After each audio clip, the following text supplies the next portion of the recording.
This is Pastoring in the Digital Parish, your resource and connection for digital first ministry. My name is Ryan Dunn. I'm the host of Pastoring in the Digital Parish, and our adjunct professor today is the Reverend Abigail Browka, who's going to talk to us about sharing contemplative practices in community in digital ways. Reverend Abigail is the founder of the Everyday Sanctuary app, which we will get the story about today. And this episode was recorded as part of a live stream for the United Methodist podcast-a-thon. That was in August of 2022. You'll hear references to that, and you'll also hear some little blips because this was live. It was a fun day. I'm excited to share with you in this episode the ways in which we can live a contemplative movement in digital spaces. So let's get to talking with Pastor Abigail Browka of Everyday Sanctuary, and starting with just hearing how it's going with her soul. It is well with my soul. I am somebody who, has really seeped themselves in spiritual practice. And so last night I had one of those sleepless nights, which we all have at various points. And I went back to those spiritual practices and reminded myself to give that stress and what was going on in my mind over to God. And in doing that, I was able to go back to sleep. So taking care of my soul one day at a time. I was thinking, oftentimes when we engage in spiritual practice, there's this felt need that we have for something to happen. And it might be okay if from time to time that thing that happens is falling asleep, right?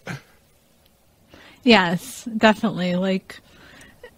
Sleep is one of the gifts that the Bible tells us that God provides us, and napping, snacking, sleeping, all can be spiritual practices, I've learned. I got to jot that one down. Snacking is a spiritual practice. The guilt is gone. I can raid the fridge throughout the day. It's a spiritual practice, people. We are going to get in depth about some contemplative practice. And I was introduced to contemplative practices back in the early 2000s when I worked in youth ministry. And at that time, there were youth ministry gurus like Mark Iaconelli and Mike King. And they totally sold me on the value of practicing things like silence and slowness and thoughtfulness. And all these were aspects of contemplative prayer and practices.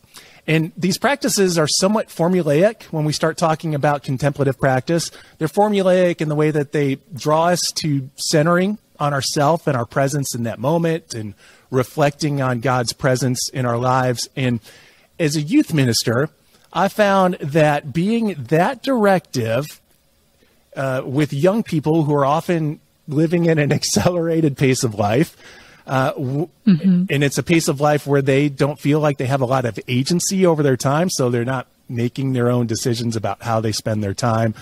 They really craved a calming space and time for contemplation. So contemplative prayer became a regular part of our youth functions, which of course at that time happened in person, in a set-aside space for youth. We had our cool youth room with the recycled couches and the foosball table and the Newsboys poster to set the mood, etc. It was a different time. Well, how did you discover contemplative practice? I would say my biggest influence was Phyllis Tickle, who also came out probably around the time that you're talking about. Yeah, she had written the Great Awakening around that time. Yep. Yeah, she also wrote a book about the divine hours, which is a structured prayer practice that you pray morning, noon, night, periodically through the day.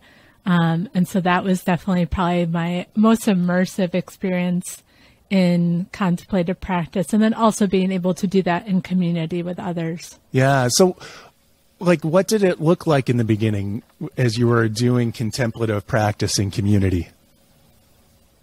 Oh, man, I was living in an intentional community near Seattle, Washington. Wow. All right. I was fully immersed in there.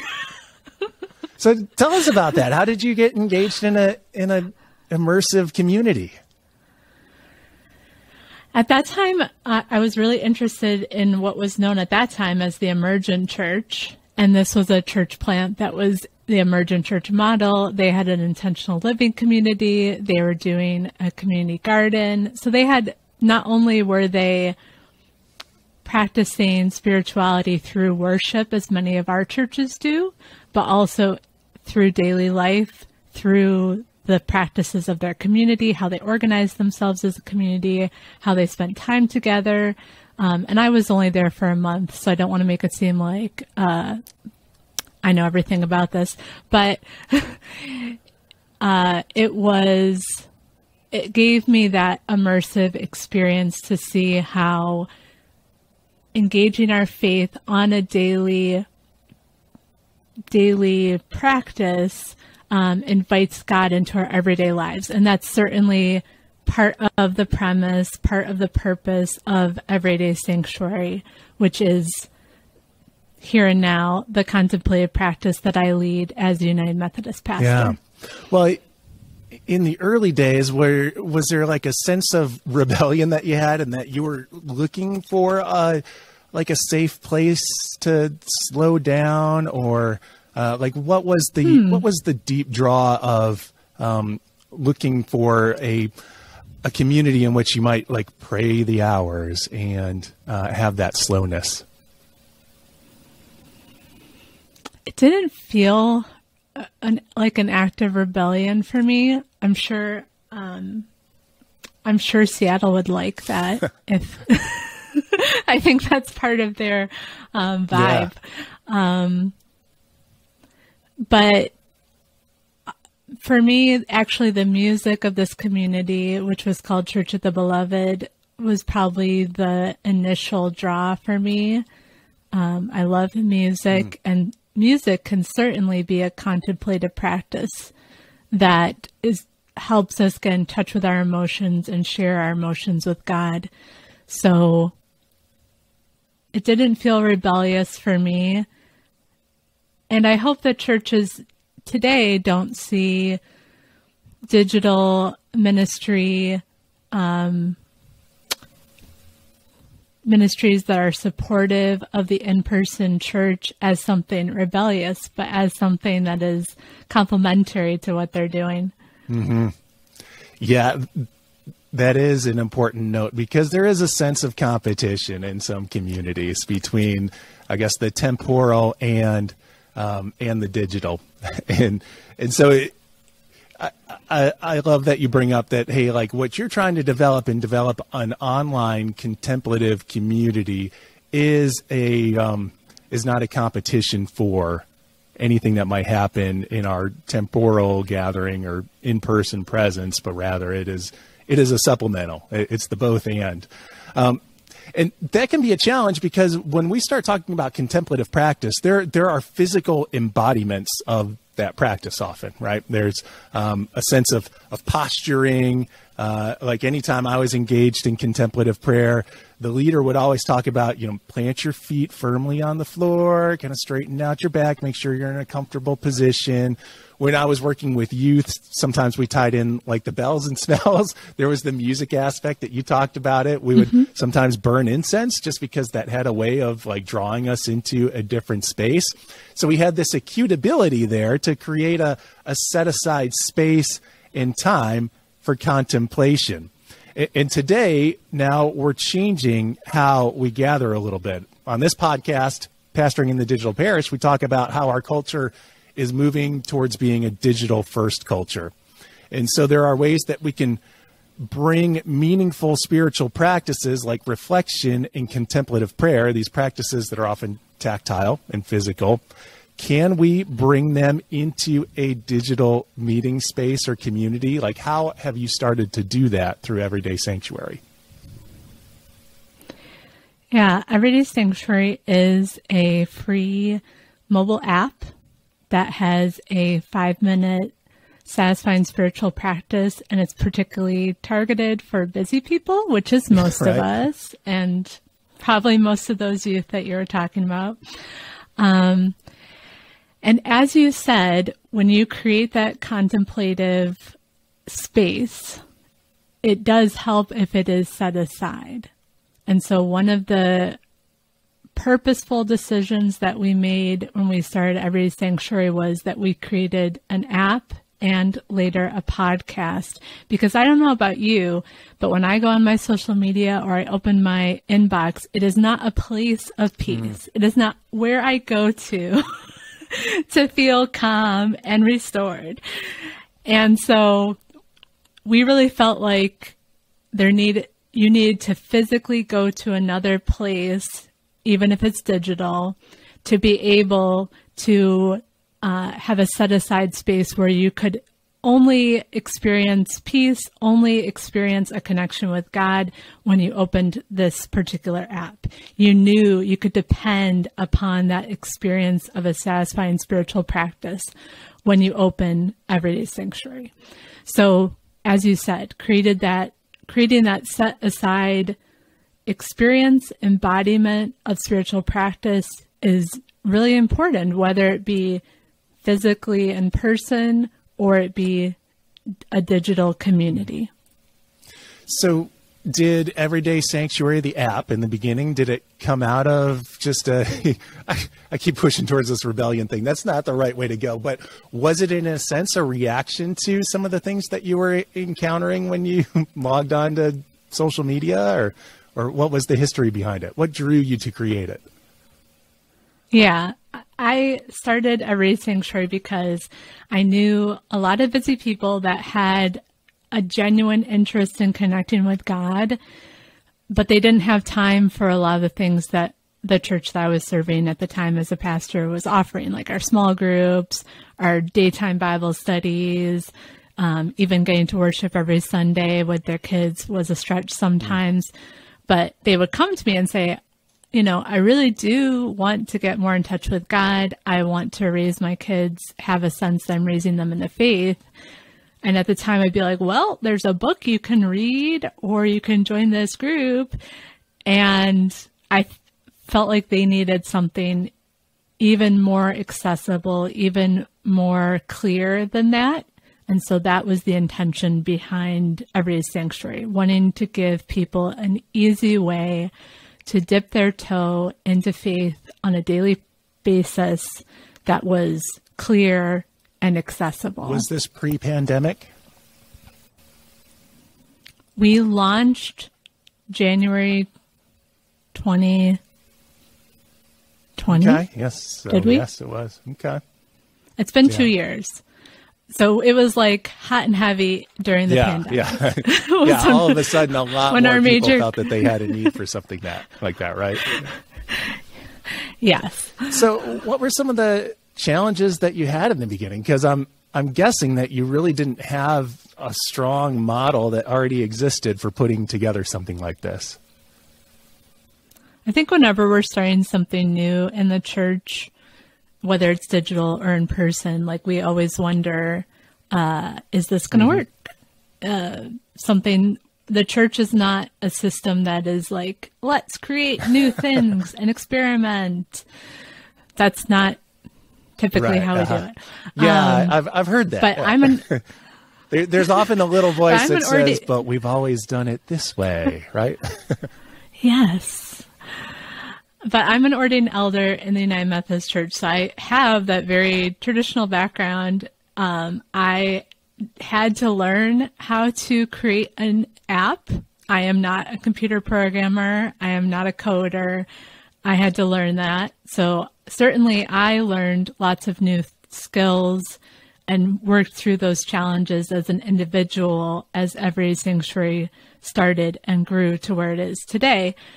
I think the other challenge that we experienced was many of the longtime Christians that I talked to and presented and shared about Everyday Sanctuary to, they wanted Everyday Sanctuary to be more than this spiritual practice that you can complete in 5 minutes. They were like, is it a church? Is it a small group? Is it these things that we are already familiar with? And that certainly affected our funding, affected people's willingness to wholeheartedly support us. But what I found was that Christians under 40 got it. And and they continue to be the leaders of Everyday Sanctuary and our first priority as a ministry. We made the intentional choice to put seekers first in our ministry, which a lot of brick and mortar churches can't do. So having a new faith community and having this be something that's focused on seekers, that's focused on people who are less familiar with the faith, is hopefully a gift that we are giving the church at this time. Sometimes when people use the word seekers, they're talking about different things. So for you, how are you defining seeker? A seeker is somebody who is spiritually curious, who may or may not have a background in the Christian church. And there's somebody who's either less familiar with the faith or rediscovering their faith. Okay. So when you first rolled out the app, were seekers discovering it, or? Okay. Yes. All right. How do you think that happened? Yeah. How did they come across it? The joys of social media, Ryan. Hashtags, sharing on social media, connecting with communities that are more alternative communities than what we might typically connect with in our churches. Because Everyday Sanctuary is just one relatively small ministry in the world.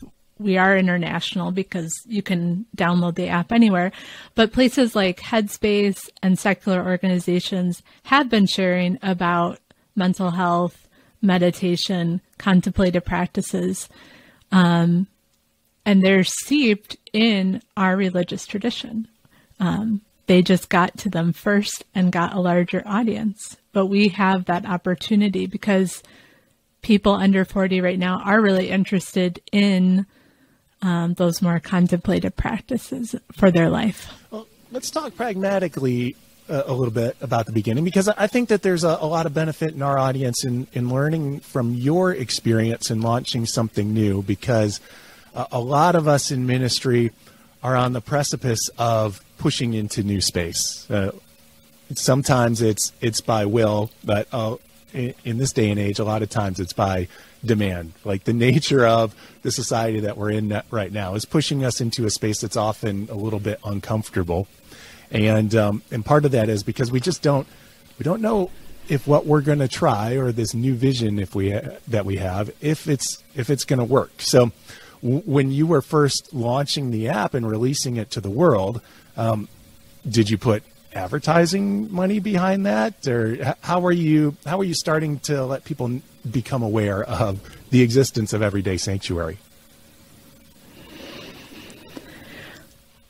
We had mostly organic growth for the first year, I would say, which means that you're connecting with individual people or organizations. For example, our email list grew from like 33 of my friends to now it's at over 1,000 on our email list. And was that a stated goal at the beginning, was to try to get people onto the email list? Our biggest goal was to have 5,000 people download the app. Right now we're at 3,000. A little over 3,000 people have downloaded the app. That was our primary goal.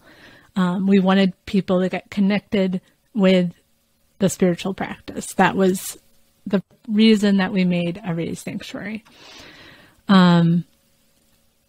Can you say your question again? Because I definitely had more to say about that. How did you engage people in the beginning? Like, how did you start spreading the word? Got it. Yes. And you asked organic versus not organic growth. I think, so I'm also somebody who trains new faith communities, people who want to reach new people. And I really think the best way that you can grow a digital ministry or an in-person ministry is like finding the people that you want to connect with, connecting with them on an individual basis in a personal way. In my case, it's through social media, Instagram, Facebook, email lists, etc. But finding your people and being intentional about reaching them is the way that I believe believe that good growth happens. Authentic growth happens. There are definitely other ways to grow your numbers. But I'm really proud that, for example, our Instagram has maybe like 400 or 500 followers, but all of them are real people. Yeah. If I scroll through that list, I'm like, these are actual people, not bots. Yeah. And people who are engaging, right? You'd rather have 3,000 engaged users rather than, hit your number of 5,000, but 2,000 of them are not engaged, right? Right. What were some of the challenges that you had from church leadership when you were starting this new endeavor? As I shared, like a lot of mature leaders, people who had been in leadership for 10 plus years, it was a very new approach for them. So that it was hard for them to wrap their heads around it. As I said, they really wanted it to be a church, a small group, a book, whatever, something that they could define in a way that has already happened. And I think for those of us who are pastoring in the digital parish, there aren't a lot of pre-existing models for that. So we are in a new frontier, and I think most of us experience that those who are in younger generations can more easily be supportive and tap into that community.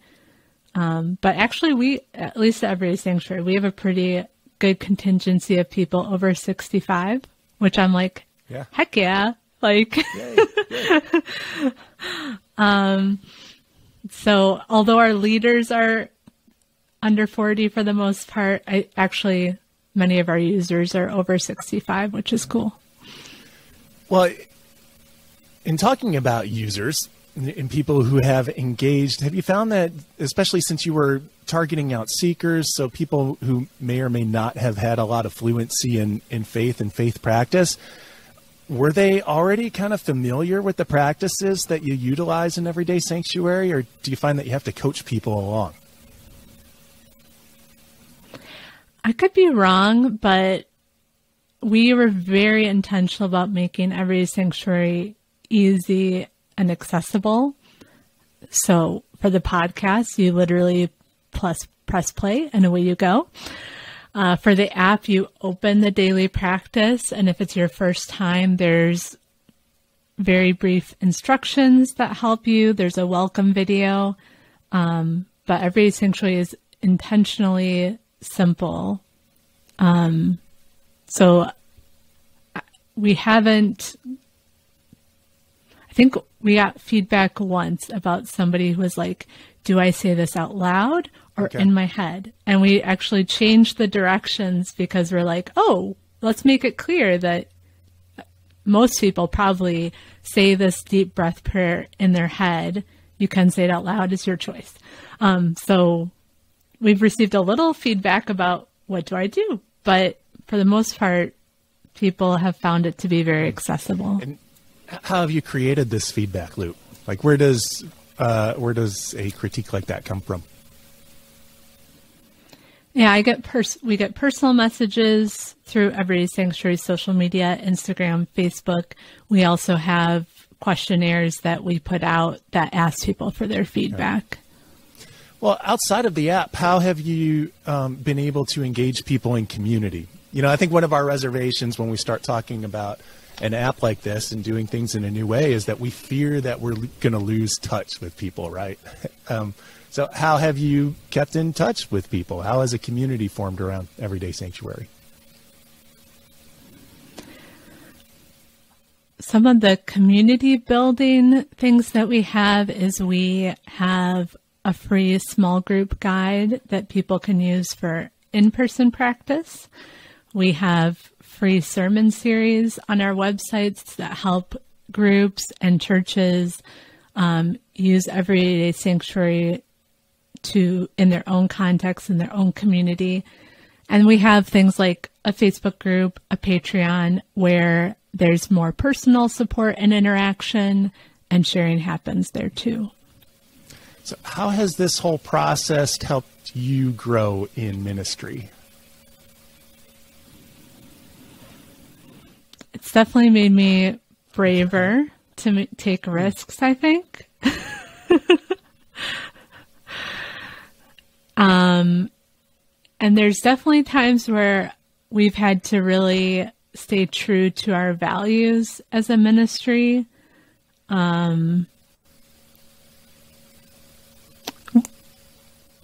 Like I was talking to a book editor one day because we were talking about putting Every Sanctuary into a book format. And I could tell that they really wanted like a narrative devotional, like 2 to 3 pages, like we typically get. And I was like, I know that I, as Abigail, could write that because I've been capable of that before.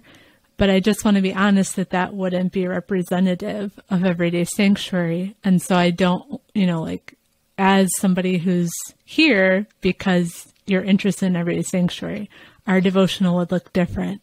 And it would be focused on using language that seekers can understand. It would be focused on accessible practice. And that's probably different than, many of the devotionals that you're putting out right now.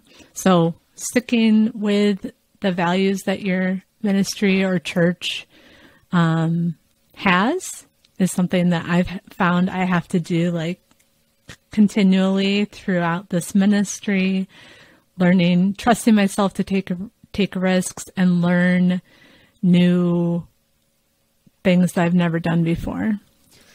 I've been asking you questions as the representative of Everyday Sanctuary. You're very good about replying back with, well, we are doing this, that there's a team behind this.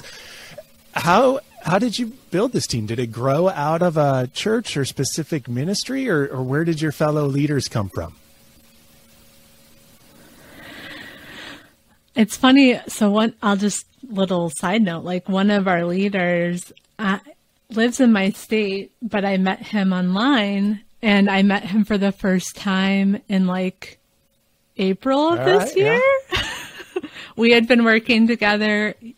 His practices are always on Saturday and Sunday if you go to the app.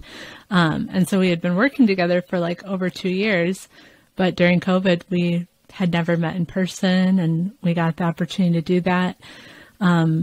So amazing things can happen with the right people, with people who are committed to the same values and purposes that your organization or church has. So I'm really thankful for that. And what are y'all working on? What's the next step in growth for Everyday Sanctuary? Yeah, I thought this was an interesting question. And I want to share 2 things. So the first thing I want to share is that when our board meets, the most recent question that we've really been praying and contemplating about is, how do we shape Everyday Sanctuary to be as human as it can be? Meaning, how do we connect faith to real life? And I think when we think of digital ministry, online services, they are not a human experience necessarily. And so that's the question that we're wrestling with right now. We want Everyday Sanctuary to be as human, as immersive, as personal as it can be given the medium that it comes from. And so that's something that we're praying about. So that's just an interesting question for us. The other thing I wanted to share about was one of our sermon series that we have on the website right now, which is free, is our 4-week sermon series called Get Back to Whole. We created it last fall, but it was at that stage where we're like, should we be getting back to normal, or should we be getting back to something better and more whole? So that series is available for free right now on everydaysanctuary.com/getback. And that's about authentically connecting with other people, being deeply known, experiencing life, finding a happy mind and meaning in our life. You dropped in there. The website is everydaysanctuary.com. We've also been featuring some of the Everyday Sanctuary stuff on the UMC TikTok account and the Rethink Church social media accounts. You can check those things out every Thursday. Anywhere else for people to get a hold of you? The website is great. We're mostly on Facebook and Instagram. And you can sign up to connect with us through the website. I am on TikTok, Ryan, and you pushed me. You here, how about some TikToks? And I was like, so that was a new skill that I feel like I'm still learning. All of us are, yeah. And I know later on you have Piper on who's going to be talking. She is far more the TikTok expert. So stay tuned for that podcast episode. Yeah, I'm glad you brought that up. That'll be the MyCom episode, which I think is at the 1 o'clock hour Central Time. Well, Abigail, thank you so much for sharing the story of Everyday Sanctuary with us and for actually being the first person to set on this live podcast-a-thon. So it's been a pleasure to talk to you once again, and I appreciate you coming on. Thank you for having me. If you're one of our listeners or watchers and this is the first time that you've come across pastoring in the digital parish and you want to know more, you can check out some past episodes at resourceumc.org/digital parish. I think a good follow-up to this episode would be one titled Faith Formation in Digital Contexts. That's from our season 3. Or if you want to go the contemplative route, we have one called Rest for the Always On Minister from season 2, another good follow-up that I think you'd appreciate. Live episode is done. I want to give a big thanks to AJ Thurman for all of the extra special technical production that's gone into this one. Thanks to the PI team at Resource UMC for providing all the promotions and scheduling and support. That would be Diane Degnan, Brenda Smotherman, Aaron Chrysler. Another episode from a United Methodist podcast is going to start shortly at the top of the hour. So you might need to refresh your feed on the Resource UMC Facebook page then to see the next live stream, which is going to be Get Your Spirit in Shape with Crystal Cavanis. It's going to start, again, close to the top of the hour. My name, again, is Ryan Dunn. Again, thanks for Abigail Browka joining us here on Pastoring in the Digital Parish. And of course, thank you for sharing this time with us. It's been a pleasure. If you're a United Methodist podcaster, this will be my last plug, and you want to learn about events like this in the future, then search out the United Methodist Podcasters group on Facebook. I think it's one of the most supportive places on the internet. So, plug out. Ryan out. Thank you so much. Talk to you soon. Peace.